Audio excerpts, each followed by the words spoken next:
ഈ ഭൂരിപക്ഷ കുറവ് എന്ന് പറയുന്നത് നികത്താനാവാത്തൊരു സംഭവമാണ്. അതായത് സംഘപരിവാറിന്റെ ആളുകൾ BJPന്റെ പ്രവർത്തകരൊക്കെ പറയും ഞങ്ങൾ മൂന്നാമത് തവണയും ഭരിക്കും എന്ന് പറയും. അത്ര സ്മൂത്ത് ആയിട്ട്, അതായത് എന്തൊക്കെ അഹങ്കാരങ്ങളായിരുന്നു ഉണ്ടായിരുന്നത്. നരേന്ദ്രമോദിക്ക് ഇപ്പൊ സംഭവിച്ചിട്ടുള്ളത് എന്താണ്? നട്ടലിന് പകരം മറ്റെന്തോ ഫിറ്റ് ചെയ്യേണ്ടി വന്നാൽ എന്തായിരിക്കും സ്ഥിതി ഒരു മനുഷ്യന്റെ?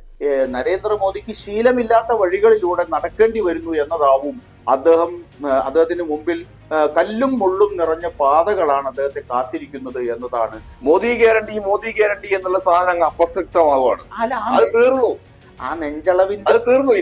ഇനി മോദി ഗ്യാരണ്ടി എന്ന് മിണ്ടാൻ പോലും പറ്റില്ല. കാര്യം മോദി ഗ്യാരണ്ടി എന്ന് പറഞ്ഞു കഴിഞ്ഞാൽ കൂട്ടത്തിലുള്ള ആളുകൾ ചോദിക്കും ഞങ്ങൾ എന്തിനാണ് ഇരിക്കുന്നത് ചോദിക്കും. ഒരു സുപ്രഭാതത്തിൽ ആകാശത്ത് നിന്ന് ഇടിവാൾ പൊട്ടി വീഴുന്നത് പോലെ പാർലമെന്റിൽ ബില്ലുകൾ വരികയാണ്. നമ്മൾ കണ്ടതാണല്ലോ, ഒരു ചർച്ച പോലും അനുവദിക്കാതെ, ഒരു ചർച്ചയ്ക്ക് പോലും ഇടമില്ലാതെയാണ് ഒരു സംസ്ഥാനത്തെ രണ്ടായി പൊളിച്ചത്. പാർലമെന്റ് എന്ന് പറയുന്നത് ഇന്ത്യൻ ജനതയുടെ ശബ്ദം പ്രതിഫലിക്കേണ്ട ഇടമാണ്, അവിടെ പ്രതിധ്വനിക്കേണ്ട ഇടമാണ്. ആ ഇടത്ത് അത്തരത്തിലൊരു ചർച്ചയും നടക്കുന്നില്ല. ആ ചർച്ചകൾക്ക് പ്രധാനമന്ത്രിക്ക് ചെവി കൊടുക്കുന്നില്ല. എന്തിനേറെ പറയുന്നു, മണിപ്പൂരിൽ അദ്ദേഹം ഒന്ന് സന്ദർശിച്ചോ? ഒന്ന് പോവുക പോലും ചെയ്തില്ല. അതുപോലെ തന്നെ കർഷകർ സമരം നടത്തിക്കൊണ്ടിരിക്കുന്നു. കർഷകരെ അടുത്തൊന്ന് തിരിഞ്ഞു നോക്കിയോ? കർഷക ബില്ല് പാസ്സാക്കിയപ്പം ഇദ്ദേഹം കർഷകരോട് ചോദിച്ചു, ഇനി അങ്ങനെ ഒരു ബില്ല് പാർലമെന്റിന്റെ 4 അയലത്ത് കൊണ്ടുവരാൻ നരേന്ദ്രമോദിക്ക് ധൈര്യം ഉണ്ടാവും? എന്തേ ബാബു, ശിവജിയുടെ 350-ാം വാർഷികത്തിൽ സത്യപ്രതിജ്ഞ എന്നല്ലേ പറഞ്ഞിരുന്നത്? എന്നാ ശിവജിയുടെ 350-ാം വാർഷികം കഴിഞ്ഞു പോയല്ലോ. എന്തേ സത്യപ്രതിജ്ഞ ആരൂടെ മുറയ്ക്കാത്തത്?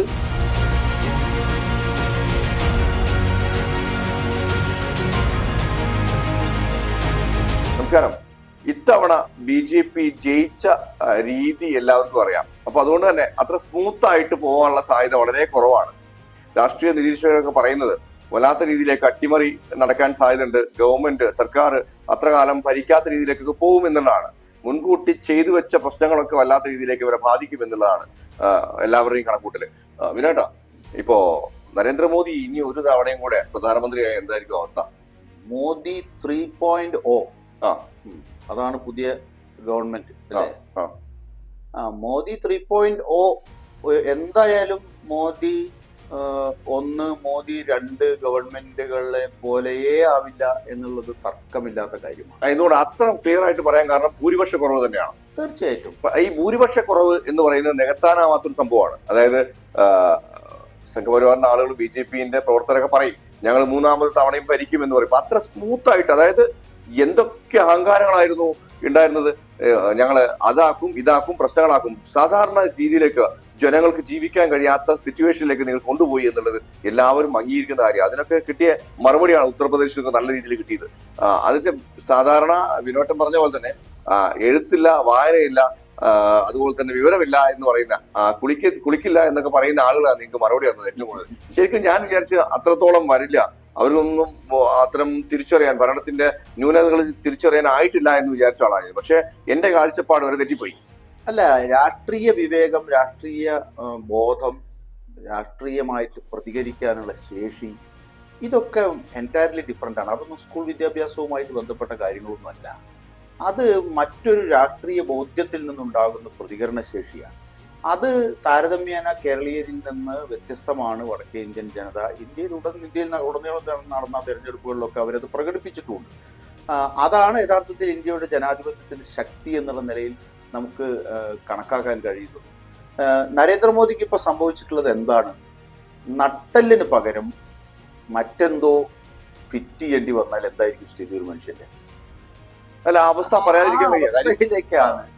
അതൊന്നും പറയുന്നില്ല. നിൽക്കാൻ കഴിയാത്ത 10 വർഷം വിനോട്ട, 10 വർഷം ഞാൻ പറയുന്നത് ശരി, ഞാനാണെല്ലാം, എന്റെ തല, അതിനു മുമ്പും എന്റെ തല. ഗുജറാത്ത് ചീഫ് മിനിസ്റ്റർ ആയിരിക്കുമ്പോഴും മോഡിയുടെ സ്റ്റൈൽ ഓഫ് ഫംഗ്ഷനിങ് അങ്ങനെ തന്നെയായിരുന്നു. താൻ തന്നെയാണ് എല്ലാം, താൻ പറയുന്നതാണ് നടക്കേണ്ടത്. നോക്കിയോ എന്ന് എനിക്കറിയില്ല. വളരെ വല്ലാത്ത രീതിയിലേക്ക് ഫേസ് ഡൗൺ ആയി പോയി. ഓട്ടോമാറ്റിക്കലി ആവുമല്ലോ. ഒറ്റയാൾ ഭരണം നടത്തിക്കൊണ്ടിരുന്ന ഒരു വ്യക്തി, ആരെയും കൂസാതെ ഒറ്റയാൾ ഭരണം നടത്തി ആ വ്യക്തി ഇത്രയേറെ വളരെ സൈലന്റ് ആയിട്ടിരിക്കുന്ന ഒരു ചിത്രം വല്ലാത്ത ആളുകൾ ഇരുത്തി ചിന്തിപ്പിക്കുന്ന സാധനമാണ്. ഈ 272 എന്ന് പറയുന്ന മാജിക് നമ്പർ ഇന്ത്യൻ രാഷ്ട്രീയത്തെ സംബന്ധിച്ചിടത്തോളം വളരെ പ്രധാനമാണ്. പ്രത്യേകിച്ചും ഇന്ത്യ ഒരു ഒരു ഈ ദ്വികക്ഷി ഭരണത്തിൽ മുന്നോട്ട് പോകുന്നില്ല. ഇപ്പൊ അമേരിക്കയിലോ അല്ലെങ്കിൽ ഇംഗ്ലണ്ടിലോ ഒക്കെ നോക്കുന്ന സമയത്ത് നമുക്കറിയാം അവിടെ രണ്ട് പാർട്ടികളാണ്. ആ രണ്ട് പാർട്ടികളിൽ ഒന്ന് അധികാരത്തിൽ വരുന്നു, മറ്റൊന്ന് പ്രതിപക്ഷത്തിലിരിക്കുന്നു. ഒരു ബഹുകക്ഷി സമ്പ്രദായം നിലനിൽക്കുന്ന ഒരു രാജ്യത്ത് ആ ബഹുകക്ഷി സമ്പ്രദായത്തില് ഓരോ എലമെന്റ്സും ഓരോ ഘടകങ്ങളും ശക്തരായിട്ടുള്ള പ്രാദേശികമായിട്ട് ശക്തിയുള്ള ഘടകങ്ങളായി തുടരുമ്പോൾ അവരെ ആ രീതിയിലൊന്നും അനക്കാൻ പറ്റാത്ത രീതിയിലേക്ക് ദേശീയ കക്ഷികൾക്ക് പോലും അവർക്ക് കീഴടങ്ങേണ്ടി വരുന്ന സാഹചര്യം പല സംസ്ഥാനങ്ങളിലും ഉണ്ടാകുന്ന ഒരു സാഹചര്യത്തിലൂടെയാണ് ഇന്ത്യൻ രാഷ്ട്രീയം കടന്നു പോകുന്നത്. അതിനെയെല്ലാം മറിച്ചിട്ടുകൊണ്ട് അതിനെയൊക്കെ അപ്രസക്തമാക്കിക്കൊണ്ടായിരുന്നു നരേന്ദ്രമോദി എന്ന് പറയുന്ന ഒരു ഭരണാധികാരി കഴിഞ്ഞ 10 വർഷം ഇന്ത്യ ഭരിച്ചത്. അവിടെ മറ്റുള്ള ശബ്ദങ്ങൾക്കൊന്നും വില കൊടുക്കാതെ പക്ഷെ ഒരു മുന്നണി ഭരണത്തിൽ ഒരു സിംഫണി ക്രിയേറ്റ് ചെയ്തുകൊണ്ട് പോകേണ്ടതുണ്ട്. മുന്നണി ഭരണം എന്ന് പറയുന്നത് പല പല ഉപകരണങ്ങൾ നിരത്തി വെച്ചുകൊണ്ട് ആ ഉപകരണങ്ങളെല്ലാം ഒരേ തരത്തിൽ സിങ്കായിക്കൊണ്ട് പരസ്പര പൂരകമായി ഒരു മനോഹരമായ സംഗീതം ഉണ്ടാക്കുന്ന തരത്തിൽ ഈ പറയുന്ന സംഗീതോപകരണങ്ങൾക്കെല്ലാം ഒരുമിച്ച് പോകുന്ന തരത്തിൽ ഒരു സംഗീതം ക്രിയേറ്റ് ചെയ്യാൻ പറ്റുമ്പോൾ മാത്രമേ മുന്നണി ഭരണം സ്മൂത്തായി മുന്നോട്ട് പോവുകയുള്ളൂ. അതിൽ ഏതെങ്കിലും ഒരു ഉപകരണത്തിന് ഡോമിനേറ്റ് ചെയ്യാൻ പറ്റില്ല. ഏതെങ്കിലും ഒരു ഉപകരണത്തിന് വലിയ തോതിൽ അപ്രമാദിത്വം കൽപ്പിച്ചുകൊണ്ട് ഒരിക്കലും ഒരു സംഗീതം ഉണ്ടാവുകയില്ല. അതുകൊണ്ട് തന്നെ നരേന്ദ്രമോദിക്ക് ശീലമില്ലാത്ത വഴികളിലൂടെ നടക്കേണ്ടി വരുന്നു എന്നതാവും അദ്ദേഹത്തിന് മുമ്പിൽ കല്ലും മുള്ളും നിറഞ്ഞ പാതകളാണ് അദ്ദേഹത്തെ കാത്തിരിക്കുന്നത് എന്നതാണ് ഈ മോഡി 3.0 എന്ന് പറയുന്ന പുതിയ ഗവൺമെന്റിന്റെ ആദ്യം നമുക്ക് വരച്ചിടാവുന്ന ഒരു ചിത്രം. അല്ലെങ്കിൽ ആദ്യമായി അതിനെ സമീപിക്കുമ്പോൾ, അതിനെ നിർവചിക്കുമ്പോൾ നമുക്ക് പറയാവുന്നത് മോദിയുടെ മുമ്പിൽ അത്ര സുഖകരമായ കഴിഞ്ഞ കാലത്ത് പോയതുപോലുള്ള പട്ടുപാതയല്ല അല്ലെങ്കിൽ ചുവപ്പ് പരവതാനിയല്ല വിരിച്ചിരിക്കുന്നത് എന്നത് തന്നെയാണ്. നേരത്തെ ബാബു സൂചിപ്പിച്ചതുപോലെ മോദിയുടെ മുഖത്ത് വരുന്ന വാട്ടവും അദ്ദേഹത്തിന്റെ ശിരസിന് വരുന്ന കുനിയലുമൊക്കെ നമ്മോട് പറയുന്നത് അതൊക്കെ തന്നെയാണ്. കാരണം ഞാൻ രസകരമായി കണ്ട ഒരു ട്രോൾ ഇമേജ് എന്ന് പറയുന്നത് ഒരു TV 2 റിമോട്ട് കൺട്രോളർ എന്നാണ്. അപ്പൊ അങ്ങനെ ഒരു ഭരണം മുന്നോട്ട് പോകുമ്പോൾ അത് സ്വാഭാവികമായും ആന്തരിക ബലമില്ലാതെയാണ് മുന്നോട്ട് പോവുക. അത് പലതരത്തിലുള്ള പ്രശ്നങ്ങൾ ഉണ്ടാക്കും എന്നുള്ള കാര്യത്തിൽ യാതൊരു സംശയവുമില്ല. നേരത്തെ അദ്ദേഹം നെഞ്ച് നിവർത്തി, അപ്പോഴാണല്ലോ ഈ നെഞ്ചളവിന്റെ ഒക്കെ കാര്യം വരുന്നത്. നെഞ്ച് നിവർത്തി പോകുമ്പോഴാണല്ലോ ആ നെഞ്ചളവൊക്കെ ചുരുങ്ങിപ്പോയിരിക്കുന്നു ഇപ്പോൾ. പിന്നെ അതുപോലെ തന്നെ മോദി ഗ്യാരണ്ടി എന്നുള്ള സാധനം അങ്ങ് അപ്രസക്തമാവുകയാണ്. അത് തീർന്നു. ആ നെഞ്ചളവിന്റെ അത് തീർന്നു. ഇനി മോദി ഗ്യാരണ്ടി എന്ന് മിണ്ടാൻ പോലും പറ്റില്ല. കാര്യം മോദി ഗ്യാരണ്ടി എന്ന് പറഞ്ഞു കഴിഞ്ഞാൽ കൂട്ടത്തിലുള്ള ആളുകൾ ചോദിക്കും ഞങ്ങൾ എന്തിനാണ് ഇരിക്കുന്നത് ചോദിക്കും. അതെ അതെ അതെ. അതോടെ അങ്ങനെ ഒരു സംഭവം നടത്താൻ അനുവാദമില്ലാത്ത അവസ്ഥ അവിടെ ഉണ്ടാവും എന്നുള്ളതാണ്.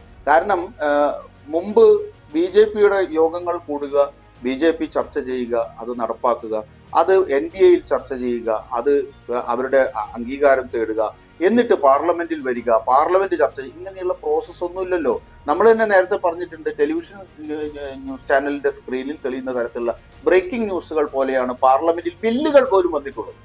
ഒരു സുപ്രഭാതത്തിൽ ആകാശത്ത് നിന്ന് ഇടിവാൾ പൊട്ടി വീഴുന്നത് പോലെ പാർലമെന്റിൽ ബില്ലുകൾ വരികയാണ്. നമ്മൾ കണ്ടതാണല്ലോ, ഒരു ചർച്ച പോലും അനുവദിക്കാതെ, ഒരു ചർച്ചയ്ക്ക് പോലും ഇടമില്ലാതെയാണ് ഒരു സംസ്ഥാനത്തെ രണ്ടായി പൊളിച്ചത്.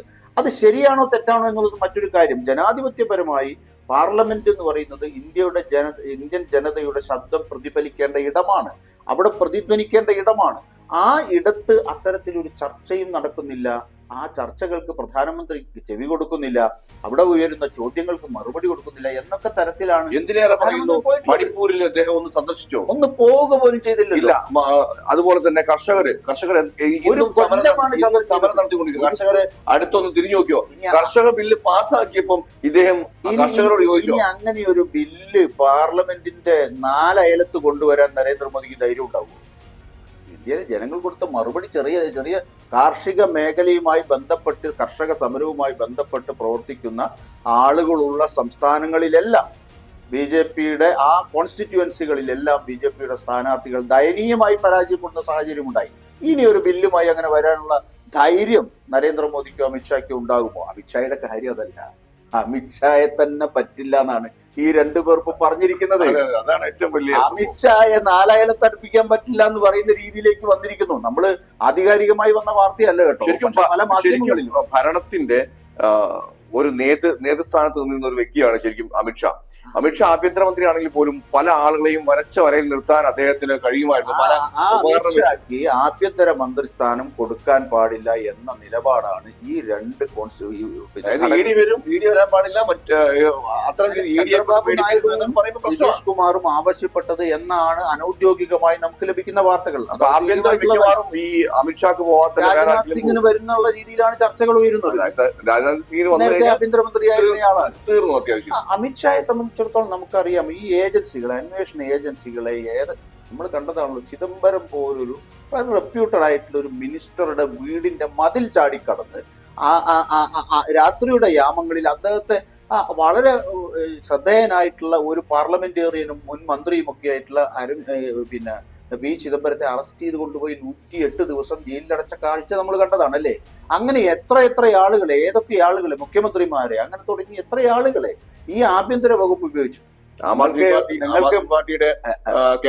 ഞാൻ പറയുന്നത് ഓർമ്മക്കേടിന്റെ രോഗമൊന്നും ചന്ദ്രബാബു നായിഡുവിന് ഇല്ലെങ്കിൽ, അങ്ങനെയുണ്ടല്ലോ, പഴയ കാര്യങ്ങൾ മറന്നു പോകുന്ന ഒരു രോഗമുണ്ടല്ലോ, അങ്ങനെയുള്ള രോഗം അൽഷിമേഴ്സ് അല്ലെ. ആ അൽഷിമേഴ്സ് രോഗമൊന്നും ചന്ദ്രബാബു നായിഡുവിന് ബാധിച്ചിട്ടില്ലെങ്കിൽ 6 രാജ്യസഭാ അംഗങ്ങളെ, തന്റെ രാജ്യസഭാ അംഗങ്ങളെ മറുകണ്ഠം ചാടിക്കാൻ വേണ്ടി പണം കൊടുത്ത് പണിയെടുത്തയാളാണ് അമിത്ഷാ. അപ്പൊ അതൊന്നും ചന്ദ്രബാബു നായിഡുവിന് മറന്നുപോയില്ല. അതുകൊണ്ടൊക്കെ തന്നെയാണ് അമിത്ഷായെ പോലെ ഒരാൾ ഈ പറയുന്ന ആഭ്യന്തര മന്ത്രാലയത്തിൽ ഇരിക്കരുത് എന്ന കണ്ടീഷൻ, പല കണ്ടീഷനുകളാണ്. ആന്ധ്രയ്ക്ക് സ്പെഷ്യൽ സ്റ്റാറ്റസ്, ബീഹാറിന് സ്പെഷ്യൽ സ്റ്റാറ്റസ്, അങ്ങനെ തുടങ്ങിയിട്ടുള്ള നിരവധിയായ കണ്ടീഷനുകൾ ഞങ്ങളൊന്നും പറഞ്ഞിട്ടില്ല എന്നാണ് പുറത്തു പറയുന്നതെങ്കിലും ഇതെല്ലാം അവരകത്ത് പറഞ്ഞിട്ടുണ്ട്. എന്തേ ബാബു, ശിവജിയുടെ 350-ാം വാർഷികത്തിൽ സത്യപ്രതിജ്ഞ എന്നല്ലേ പറഞ്ഞിരുന്നത്? എന്നാ ശിവജിയുടെ പിന്നെ 350-ാം വാർഷികം കഴിഞ്ഞു പോയല്ലോ. എന്തേ സത്യപ്രതിജ്ഞ ആരൂഢമുറയ്ക്കാത്തത്? എന്തുകൊണ്ടാണ് അതില് കഴുക്കോലുകൾ കൂടാത്തത്? എന്തുകൊണ്ടാണ് സത്യപ്രതിജ്ഞ തീയതി തീരുമാനിക്കാൻ കഴിയാത്തത്? ചർച്ചകൾ പൂർണ്ണമായിട്ടും ഇന്ത്യ സഖ്യം മാറി നിന്നത് തന്ത്രപൂർവമായിട്ടാണ് എന്നുള്ളത് നല്ലൊരു പിക്ചറിൽ തെളിഞ്ഞു വരികയാണ്. കാര്യം ഇന്ത്യ സഖ്യം ചെയ്തത്, ഞാൻ പറയുന്നത്, വളരെ ബുദ്ധിപൂർവമായ തീരുമാനമാണ്. കാരണം ഞങ്ങൾക്ക് മാൻഡേറ്റ് ഇല്ല, ഞങ്ങൾ ഭരിക്കാൻ വേണ്ടി ഇന്ത്യൻ ജനത തീരുമാനിച്ചിട്ടില്ല. പക്ഷെ ജനങ്ങൾക്ക് വേണ്ടി ഞങ്ങൾ ഫൈറ്റ് ചെയ്യും. ഓക്കെ, ആ ഫൈറ്റ് തുടങ്ങി കഴിഞ്ഞല്ലോ. അതെ. അപ്പൊ തീർച്ചയായും അത്തരം രീതിയിലേക്കാണ് ഇന്ത്യയുടെ ഇന്നത്തെ രാഷ്ട്രീയ പിക്ചർ. നന്ദി, നമസ്കാരം.